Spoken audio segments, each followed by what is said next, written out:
Law of torts, law of torts. So law of torts के बारे में मैंने आपको बताया था कि लॉ ऑफ टॉर्ट्स बेसिकली इसका एक लैटिन रूट है, Latin root tortum, Latin root tortum है इसका। ओके, सो लैटिन रूट है टॉर्टम, जिसका मतलब होता है टू ट्विस्ट। हम टॉर्ट की डेफिनेशन पे थे और हमने बात की थी कि टॉर्ट क्या है। It's a very important thing, tort की डेफिनेशन पे हम थे।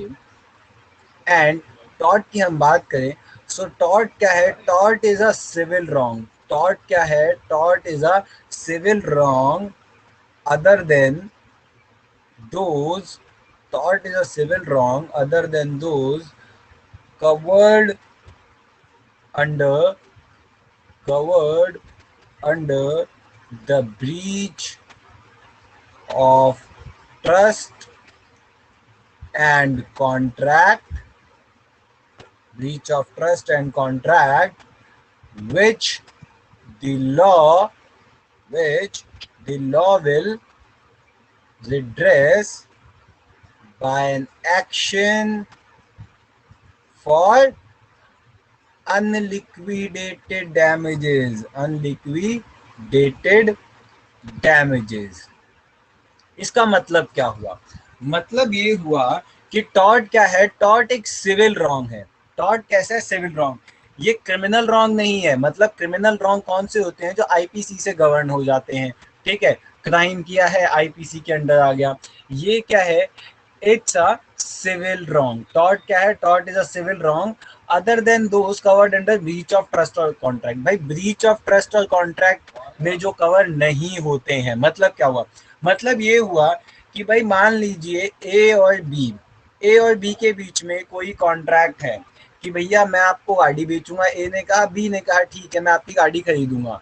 लेकिन क्या होता है? ए जो है अपना ये प्रॉमिस तोड़ देता है, तो it is something which is breach of contract. ये टॉर्ट नहीं हुआ। मतलब इसमें क्या हुआ? इसमें भाई अगर ब्रीच ऑफ कॉन्ट्रैक्ट हुआ है तो इसकी अलग रेमेडीज होंगी, जो इन दोनों ने पहले से प्री डिसाइडेड भी हो सकती हैं, ठीक है। लेकिन टॉर्ट में क्या होता है? टॉर्ट इज समथिंग जिसमें डैमेजेस जो होते हैं, which the law will redress by an action for unliquidated damages, जिसमें अनलिक्विडेटेड डैमेजेस होते हैं।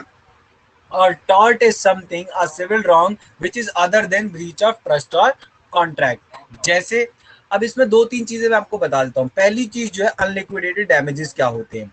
देखिए, अनलिक्विडेटेड डैमेजेस क्या होते हैं? Which are not pre decided, which are not pre decided और प्री फिक्स्ड नहीं होते, और प्री फिक्स्ड नहीं होते। इसका मैं एग्जांपल बताता हूँ। जैसे फॉर एग्जांपल, भाई आपका घर है, आपके घर के बाहर किसी ने गड्ढा खोद दिया, आपके घर के बाहर किसी ने गड्ढा खोद दिया। अब क्या हुआ? अब इट इज समथिंग कि भाई आप इस गड्ढे की वजह से परेशान हो रहे हैं, कि आपको मूवमेंट में दिक्कत हो रही है, आपको अपनी गाड़ी मूव करने में दिक्कत हो रही है।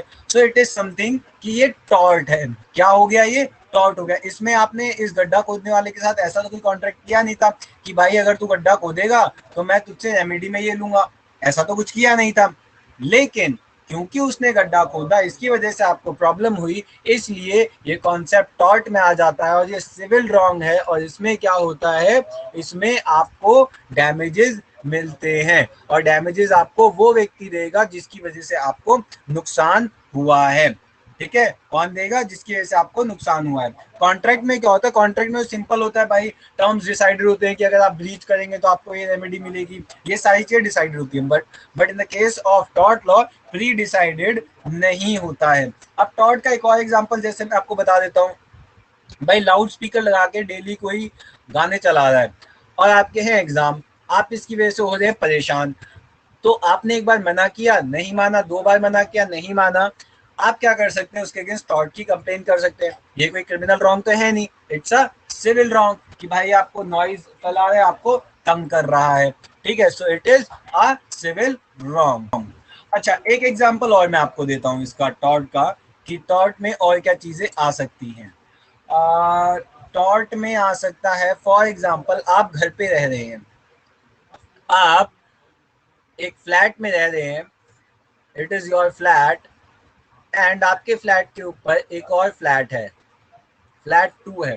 अब ये सेकंड फ्लैट वाला क्या कर रहा है, अपने जो ये आपकी छत हो गई और ये उसका फ्लोर हो गया, ठीक है, उस पर एक मशीन से वाइब्रेशंस क्रिएट कर रहा है, जिसकी वजह से आपकी पूरी छत हिल रही है और आप ढंग से सो नहीं पा रहे हैं, आपको दिक्कत हो रही है। आपने उसको मना किया, उसके बाद भी वो नहीं मानता, तो आप क्या कर सकते हैं, उसके अगेंस्ट टॉर्ट का केस कर सकते हैं और आप उससे कंपनसेशन भी ले सकते हैं। दिस इज टॉर्ट, ठीक है। सो tort is basically a civil wrong, जिसमें कैसे डैमेजेस मिलते हैं, अनलिक्विडेटेड डैमेजेस मिलते हैं। अगर मैं टॉर्ट की बात करूं, so tort is the body of law, tort is the body of law, tort is the body of law which allows, tort is the body of law which allows an injured person, which allows an injured person to obtain compensation, to obtain compensation from, to obtain compensation from the person committing the tort। मतलब क्या हुआ इसका, मतलब ये हुआ कि tort क्या है, tort is a body of law which allowed N injured person.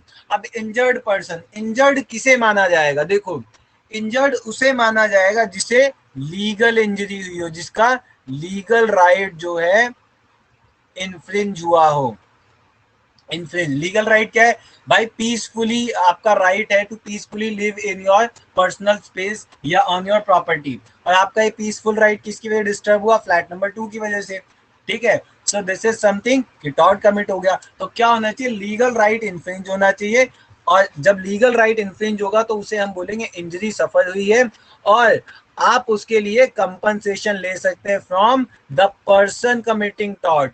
अब इसमें एक चीज और आती है कि पर्सन कमिटिंग टॉर्ट, जो पर्सन टॉर्ट कमिट करता है उसे क्या बोलते हैं, उसे बोलते हैं tort feasor. Person committing tort is known as tort feasor, ठीक है। So this is about tort कि भाई जो पर्सन टॉर्ट कमिट करता है उसे टॉर्ट फीजर कहते हैं। अब आप मुझे बोलेंगे कि भाई एक हाईवे है और मेरा घर उस हाईवे पे है, डेली मेरे घर के पास से ट्रेन निकलते हैं, सॉरी ट्रक्स निकलते हैं और बहुत तेज तेज हॉर्न मारते हैं, तो क्या मैं उनके अगेंस्ट टॉर्ट का केस कर सकता हूँ, बिल्कुल नहीं, आप नहीं कर सकते। क्यों नहीं कर सकते, क्योंकि आपने अपना घर हाईवे पे बना रखा है, आपको पता है भाई हाईवे से गाड़ियां निकलेंगी तो हॉर्न तो मारेंगी मारेंगी, उसके बावजूद आपने अपना घर अगर यहाँ बनाया है तो आप टॉर्ट का केस नहीं कर सकते। सिमिलरली रेलवे स्टेशन के बगल में जो लोगों ने घर बना रखे होते हैं वो भी टॉर्ट का केस नहीं कर सकते रेलवे के ऊपर, ठीक है। सो ये कॉमन चीज होती है कि आप नहीं कर सकते, ठीक है। अच्छा, अब मैं टॉर्ट की बात करूं, tort is not a crime. Tort क्या है, tort is basically civil wrong होता है जिसमें आपको कंपनसेशन मिल जाता है, ठीक है, क्या मिल जाता है, कंपनसेशन मिल जाता है। मैंने अभी थोड़ी देर पहले डैमेजेस की बात की थी, डैमेजेस की बात की थी, और डैमेजेस मैंने आपको ये बताया था, देखिए डैमेजेस दो तरीके के होते हैं, लिक्विडेटेड, लिक्विडेटेड और अनलिक्विडेटेड। अगर मैं लिक्विडेटेड डैमेजेस की बात करूं तो ये प्री डिसाइडेड होते हैं, प्री डिसाइडेड, और ये किसमें होते हैं, in contract law, in contract law. Where as unliquidated damages कौन से होते हैं, which are not pre decided, not pre decided, और ये किसमें होते हैं, इन टॉर्ट लॉ या लॉ ऑफ टॉर्ट्स, टॉर्ट्स में दिए जाते हैं, ठीक है। अब टॉर्ट्स में, tort is a very wide concept, wide concept, ये जो कॉन्सेप्ट है टॉर्ट, टॉर्ट का कॉन्सेप्ट जो है ये यूके में इवॉल्व हुआ था, यूके में डेवलप हुआ था, और फिर ये यूके से यूएस गया, यूएस में बहुत ही प्रचंड रूप से ये फैला हुआ है और भारत ने भी बोरो किया इसको। अब टॉर्ट एक बहुत ही बड़ा कॉन्सेप्ट है, कैसे, अब मान लीजिए आप गए भाई रेस्टोरेंट में, रेस्टोरेंट में क्या होता है, आपको पानी दिया गया लेकिन उस वो पानी जो है वो गंदा है, टॉर्ट कमिट हो गया, ठीक है, इट इज ऑल्सो टॉर्ट। आप फॉर एग्जाम्पल होटल में गए, होटल में जो स्विमिंग पूल है, स्विमिंग पूल, आपने सोचा मैं डाइव मारूं, लेकिन स्विमिंग पूल जो था उसकी गहराई कम थी, 4 फीट की गहराई थी, लेकिन डाइव मारने के लिए, मतलब ऊपर छलांग मारने के लिए कम से कम 8 फुट होना चाहिए। वहां पे ऐसा कोई साइन बोर्ड नहीं था कि ये लिखा हो कि 8 फुट है ये, या आप डाइव मत मारिए। आपने डाइव मार दिया, आपके सर पे चोट लग गई, आप क्या कर सकते हैं? This is tort. आप टॉर्ट का केस कर सकते हैं, क्यों? साइन बोर्ड नहीं है। ठीक है, सो दिस इज समथिंग कि टॉर्ट एक बहुत ही वाइड कॉन्सेप्ट है और बहुत ही बड़ा कॉन्सेप्ट है। ठीक है, अच्छा, अब मैं टॉर्ट की अगर बात करूं, सो टॉर्ट में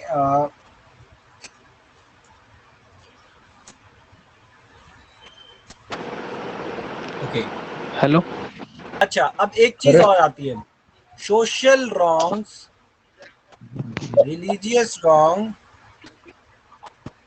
religious wrong and moral wrong are not taught.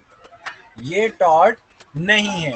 अब जैसे, अब जैसे मान लीजिए रिलीजियस रॉन्ग में एक टेम्पल प्रसाद केस था, टेम्पल प्रसाद केस, ये केस बहुत फेमस हुआ था, टेम्पल प्रसाद केस। इसमें क्या हुआ था, इसमें ऐसा हुआ था कि भाई व्यक्ति था जो डेली बेसिस पे टेम्पल में प्रसाद चढ़ाता था। ठीक है, वो टेम्पल में प्रसाद चढ़ाता था, तो उसी प्रसाद से जो आसपास के लोग थे उनको खाना मिलता था, भोजन मिलता था। अब हुआ क्या कि एक दिन उसने प्रसाद नहीं चढ़ाया, जिसकी वजह से कई लोग भूखे सो गए, भूखा रहना पड़ा उनको। तो उन्होंने उस व्यक्ति के ऊपर केस कर दिया कि भाई इसने टेम्पल में प्रसाद नहीं चढ़ाया, जिसकी वजह से हम भूखे रह गए, तो इसने टॉर्ट कमिट किया है। तो कोर्ट इस केस में कहता है भैया religious wrong are not tort. Moral wrong, भाई भूखे को खाना खिलाना, इट्स नॉट टॉर्ट। भाई भूखा है, मेरी मर्जी, खिलाऊं ना खिलाऊं, तो हम ये नहीं कह सकते कि टॉर्ट है। इसी हिसाब से सोशली किसी गैदरिंग में जाना, नहीं जा रहा, इट्स नॉट टॉर्ट। ओके, अब हम बात करेंगे एलिमेंट्स ऑफ टॉर्ट की। ठीक है, एलिमेंट्स ऑफ टॉर्ट। अब अगर हम एलिमेंट्स ऑफ टॉर्ट की बात करें, सो टॉर्ट में क्या क्या होता है, देखिए, टॉर्ट में एक होता है प्लेंटिव, जिसके अगेंस्ट टॉर्ट हुआ हो, और एक होता है डिफेंडेंट, जिसने टॉर्ट किया हो। सो बेसिकली ये स्टार्ट कैसे होता है पूरा खेल, पूरा खेल स्टार्ट ऐसे होता है कि डिफेंडेंट भाई साहब होते हैं, डिफेंडेंट, डिफेंडेंट, डिफेंडेंट कोई एक्शन करते हैं, डिफेंडेंट कोई एक्शन करते हैं which causes harm या इंजरी, which causes harm या इंजरी टू द प्लेंटिफ। किसको हार्म कर रहा है? प्लेंटिफ।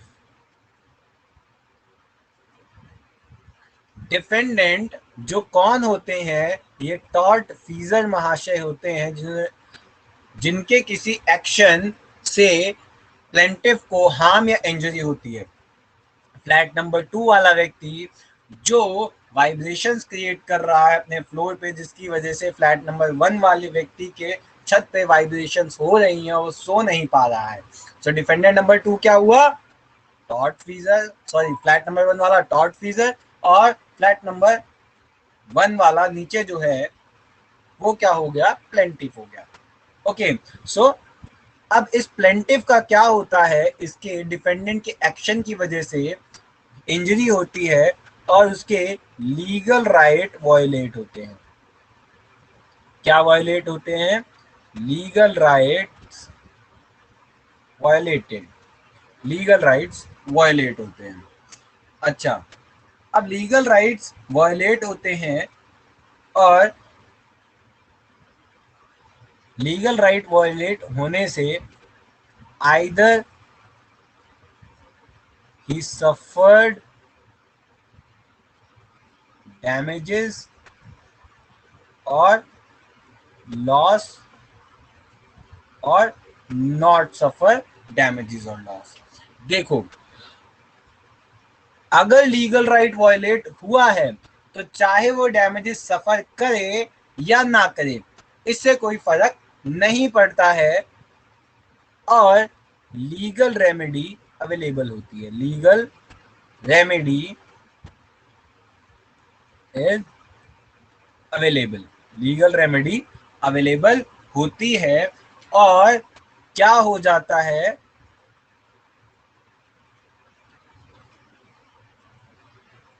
टॉर्ट कमिटेड, और टॉर्ट कमिट हो जाता है। ठीक है, सो डिफेंडेंट के किसी एक्शन के करने की वजह से अगर प्लेंटिफ को हार्म होता है और इंजरी होती है और उस हार्म या इंजरी की वजह से उसके लीगल राइट वायलेट होते हैं, चाहे वो डैमेज सफर करे या ना करे, और उसके लीगल राइट्स वायलेट होते हैं, तो उसको लीगल रेमेडी अवेलेबल होती है। एक लीगल मैगजीम है, उबी जस इबी रेमेडियम, उबीजस इबी रेमेडियम, मतलब वेयर देयर इज लॉ या फिर राइट देयर इज रेमेडी। जहां पे भैया राइट्स है वहां पे रेमेडी मिलेगी उनके इन्फ्रिंजमेंट पे। ठीक है, सो क्या होता है कि भाई लीगल राइट्स वायलेट होते हैं इसलिए रेमेडी मिलती है। जैसे मैंने आपको बताया नॉइस कोई फैला रहा है, आप पढ़ नहीं पा रहे हो, तो आपके लीगल राइट्स का वायलेशन हो रहा है ना। अब बात आती है एक्शन की एक्शन की बात आती है। एक्शन जो होते हैं, कैसे एक्शन हो सकते हैं? अगर मैं एक्शन की बात करूं, ब्रॉडली स्पीकिंग, एक्शन तीन तरीके के हो सकते हैं।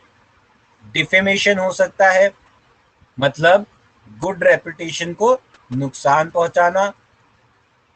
ट्रेसपास हो सकता है, ठीक है, किसी की प्रॉपर्टी पर बिना वजह के ट्रेसपास करना, दखल अंदाजी करना, घूमना, या फिर बैटरी, असॉल्ट, या फिर फॉल्स इम्प्रिजनमेंट, फॉल्स इम्प्रिजनमेंट। तो ये भी क्या है, ये भी एक्शन है। आप किसी को अगर गलत तरीके से कन्फाइंड कर लेते हैं, एक जगह रोक लेते हैं, तो वो भी क्या है, वो भी टॉर्ट है। दैट इज फॉल्स इम्प्रिजनमेंट करना भी टॉर्ट है। ठीक है, डिफेमेशन की मैं बात करूं तो सिविल और क्रिमिनल दोनों टाइप का रॉन्ग है। आईपीसी स्प्लेंडर लाइबल की बात करता है, सेक्शन 499 आईपीसी।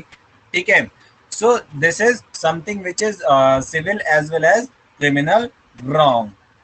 ठीक, आ गया टॉर्ट के बारे में, कोई डाउट तो नहीं है? एक चीज देखो भाई, all the civil wrong and the tort का एक छोटा सा डायग्राम है। देखो, all the torts are civil wrong, but all civil wrongs are not tort। ठीक है, जैसे भाई कॉन्ट्रैक्ट लॉज, कॉन्ट्रैक्ट लॉ क्या है, सिविल रॉन्ग है, लेकिन इट इज नॉट टॉर्ट, और इसमें क्या है, लिक्विडेटेड डैमेजेस। वेयरएज टॉर्ट में क्या होता है, अनलिक्विडेटेड डैमेजेस। ठीक है, इसमें क्या होता है, अनलिक्विडेटेड डैमेजेस। सिचुएशन की बात करते हैं, थ्री सिचुएशंस, फ्री सिचुएशंस, जिसमें मैं आपको बताऊंगा कि कब टॉर्ट कमिट होता है। देखिए, प्लेंटिफ के अगर लीगल राइट्स इंजर्ड हो रहे हैं प्लस उसको डैमेज हो रहा है, डैमेजेस सफर्ड, मतलब मान लीजिए फ्लैट नंबर 1 है ये और फ्लैट नंबर 2 है ये। फ्लैट नंबर 2 जो वाइब्रेशन क्रिएट कर रहा है उसकी वजह से फ्लैट नंबर 1 वाला ठीक से सो नहीं पा रहा है, इसके साथ साथ या फिर सो भी पा रहा है तो उसका नुकसान हो गया है, वाइब्रेशन क्रिएट हो रही है, उसकी लाइटें गिर गई, तो उसका लीगल राइट क्या है, वायलेट हो रहा है, पीसफुली अपने घर पे रह नहीं पा रहा है, और डैमेज क्या हुआ, लाइट टूट गई। ठीक है, तो इसको हम क्या बोलते हैं, इसको हम बोलते हैं इंजूरिया कम डैमनम, मतलब injury suffered, legal injury as well as damages suffered. और इस केस में क्या होता है, इसमें टॉर्ट होगा कि भैया टॉर्ट कमिट हो गया। दूसरा केस क्या है, case number 2, legal rights violated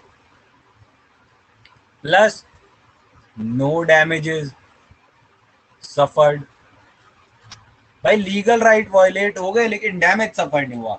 देखो भाई, मतलब इसका मतलब ये हुआ डैमनम सिने इंजूरिया। इसके लिए लीगल मैक्सिम है डैमनम सिने इंजूरिया। मतलब क्या हुआ कि भाई मान लीजिए ये वाइब्रेशंस कर रहा है, लेकिन फ्लैट नंबर 2 के वाइब्रेशंस की वजह से ना ही घर की लाइटों का नुकसान होता है, ना ही उसकी नींद उड़ती है, लेकिन लीगल राइट उसका वायलेट होता है। क्या लीगल राइट की वो पीसफुली घर पे रह नहीं पा रहा है। तो डैमनम सिने इंजूरिया, क्या ये टॉर्ट होगा? जी बिल्कुल होगा। This is tort. इसमें भी टॉर्ट कमिट हुआ। क्यों? देखो, टॉर्ट का एक एलिमेंट ये है कि आपका लीगल राइट वायलेट होना चाहिए। जहां आपका लीगल राइट वायलेट हुआ वहां टॉर्ट होगा ही होगा। And third one is no legal right violated. No legal right violated, legal right violate नहीं हुआ लेकिन डैमेजेस सफर्ड, डैमेजेस सफर हुए। This is damnum, this is injuria sine damnum, sorry, this is injuria sine damnum and this is damnum sine injuria, damnum sine injuria. ठीक है, मतलब injury that is legal right, but sine का मतलब होता है not, damnum मतलब damages. और इसमें क्या है, डैमेजेस हुए हैं लेकिन नो लीगल राइट वायलेटेड। जैसे जैसे फॉर एग्जांपल भाई किसी ने इलीगल कंस्ट्रक्शन कर रखा है और म्युनिसिपल कॉर्पोरेशन आती है, म्युनिसिपल कॉर्पोरेशन ऑफ दिल्ली मान लो, और वो घर को तोड़ देती है इलीगल कंस्ट्रक्शन जिसने कर रखा होता है। तो इसमें डैमेज तो सफर हुआ है लेकिन लीगल राइट वायलेट नहीं हुआ है। कैसे? क्योंकि भाई वो तो इलीगल कंस्ट्रक्शन कर रखा है ना उसने, उसका तो राइट ही नहीं था वहां पे रहने का, तो उसका लीगल राइट कैसे बन गया? तो ये जो केस होगा जिसमें डैमेजेस सफर हुए लीगल लीगल राइट वायलेट नहीं हुआ है, ऐसे केसेस आर नॉट टॉर्ट। वो टॉर्ट नहीं होते, इसमें आप टॉर्ट का केस नहीं कर सकते हैं। तो इसका सिंपल सा फंडा ये है कि जैसे ही लीगल राइट वायलेट होगा टॉर्ट तभी पिक्चर में आएगा, उससे पहले पिक्चर में नहीं आएगा। सो ये तीन सिचुएशन बहुत इंपॉर्टेंट है। क्यों? क्वेश्चन आता है in which one of the following tort is committed. Option 1 injuria sine damnum, option 2 injuria cum damnum, option 3 damnum sine injuria, option 4 both A and B। तो आपको आंसर क्या देना होता है? बोथ A and B, और आपको 4 number मिल जाते हैं। सो it is very much important. यहां तक समझ आ गया सबको? लाइबिलिटी। ओके, टॉर्शियस लाइबिलिटी में सबसे पहले हम बात करते हैं, हम 4 तरीके की लाइबिलिटीज पे बात करेंगे। फॉल्ट,